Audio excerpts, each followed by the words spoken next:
İlqar Gülablı, Qara Xəncər.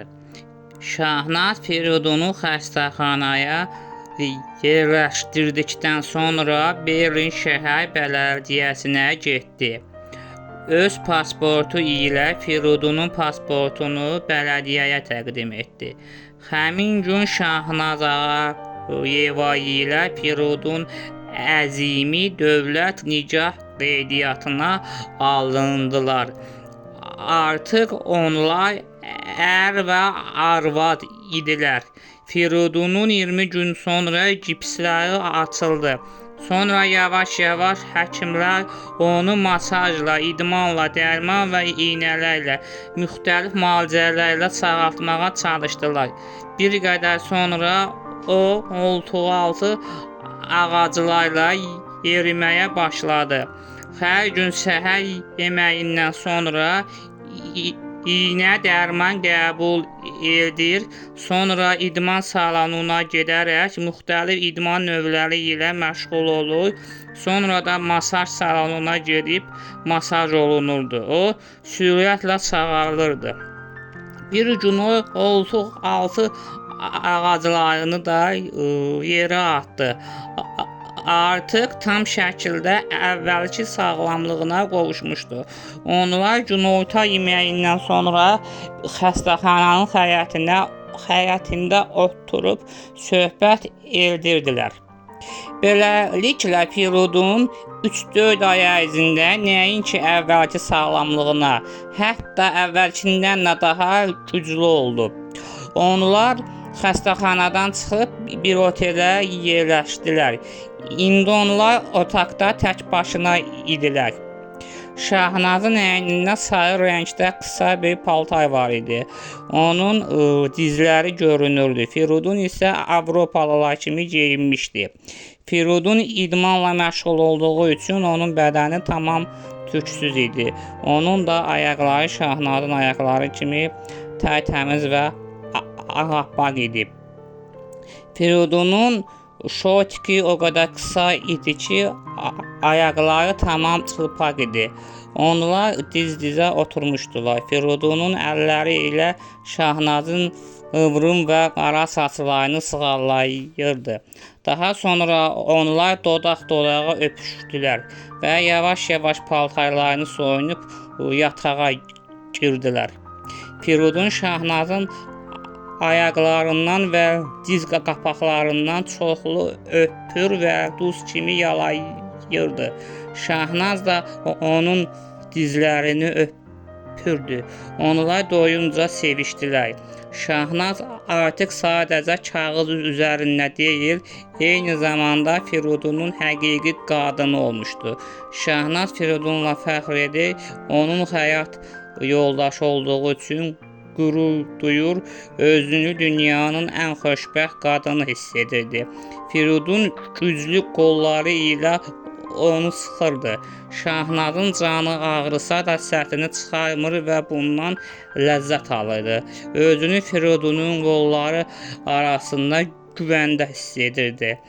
Onlar istidən pişə-pişə bir-birlərini qucaqlayıb yatmışdılar. Sanki bir-birlərinə yapışmışdılar. İkisi də tərləyib suya batmışdı. Ancaq üstləri açıq idi. Səhər açılan kimi onlar otaqdakı hamama girib yuyundular. Sonra paltarlarını geyinib çölə çıxıb şəhəri gəzdilər. Berlin Avropada ən gözəl, mühüm siyasət, media, mədəniyyət və elm mərkəzi idi. Metropol Avropada ən mühüm nəqliyyat mərkəzi sayılırdı və qitənin səyahət ediləcək ən mükəmməl şəhəri idi. Burada yerləşən ali məktəblər, elmi idarələr, teatr və muzeylər beynəlxalq aləmdə tanınmışdılar. Bütün dünyadan incəsənət və mədəniyyət sahəsi ilə məşğul olanlar üçün Berlin çox cazibədardır. Berlinin tarixi, gecə həyatı və çoxsaylı arxitekturalı tikililər hər yanda məşhurdur. Berlin Prusiya Krallığının Almaniya imperiyasının, Weimar Respublikasının, faşist Almaniyasının və sosialist sisteminin hökm sürdüyü Şərqi Almaniyanın paytaxtı idi.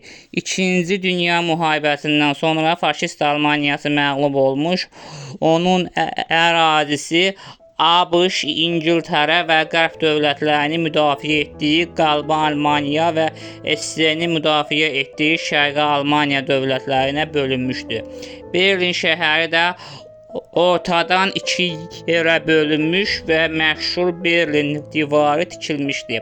Firidun və Şahnaz əl-ələ tutuşub şəhərin gəzməli və görməli yerlərini gəzirdilər.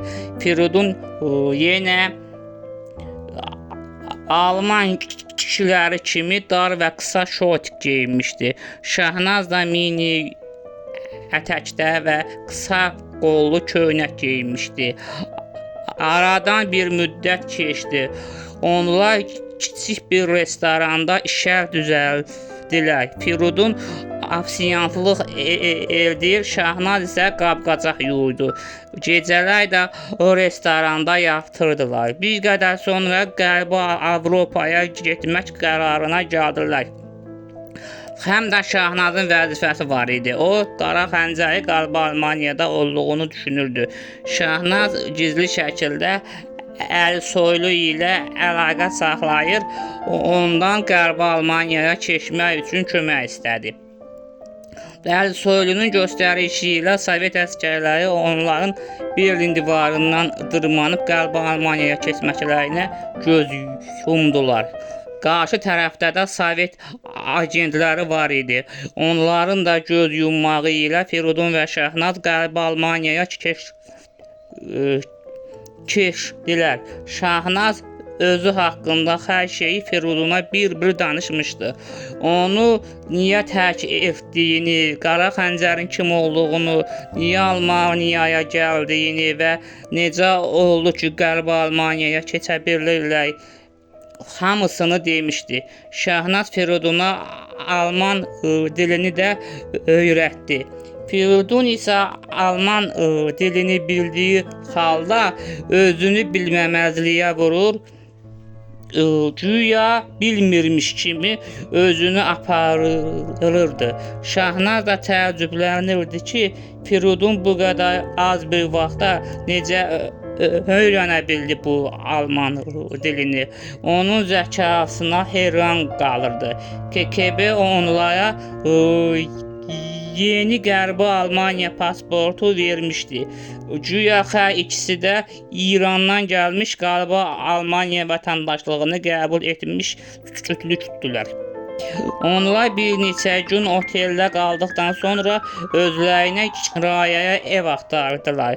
Onlar bunun üçün Maklerə getdilər. Makler onları əslən Azərbaycanlı olan Hacı bəy Xaçınski adlı bir adamın yanına göndərdi. Onlar Hacı bəy Xaçınskinin yaşadığı villaya gəldilər. Adam böyük bir villada yaşayırdı. Saray kimi bir ev idi. Hər şey içində hazır idi. Hacı bəy Xaçınski 50 yaşında, orta boylu və orta kilolu bir kişi idi. Seyrək saçı və saqqalsız, bığsız bir üzü var idi. Səliqəli və gözəl geyinmişdi. Onlar masanın arxasında oturub söhbət etməyə başladılar. Hacı bəy Xaçınski: "Deməli siz İranlısınız?" Firidun: "Bəli, ağa. Çox yaxşı. Mənim də anam İranlı idi. Atam isə Bakılı. Mən özüm Bakıda doğulmuşam. Atam müsavatçıdır. 1920-ci ildə Sovet Rusiyası Azərbaycanı işğal edəndə mən Beşikdə körpə olmuşam. Ailəm və yaxınlarımla birlikdə biz İrana, oradan isə Türkiyəyə qaçdıq. Mən orada hərbi məktəb bitirdim. Sonra 2-ci Dünya müharibəsində Almaniyaya gələrək könüllü Alman ordusunda döyüşdüm. faşist deyiləm. Sadəcə ruslardan intiqam almaq üçün və Azərbaycanı azad etmək üçün bu yolu seçdim. Müharibədən sonra Amerikalılara əsir düşsəm də məhkəmə heç bir ağır